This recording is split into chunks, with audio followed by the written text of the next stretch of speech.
Kia ora koutou. The power of nature is what the recent high winds and tides have done to my cabin that I spent 6 months making. And that's what's been washed up in the tides photograph. Rosie Lee over there. Rosie Lee's not got tea, but you know what I mean. Give you a nice picture of the sun. So, wow.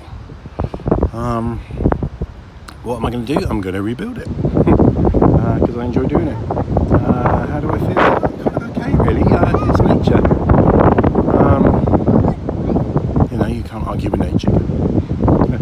So, with a Buddhist-like sense of patience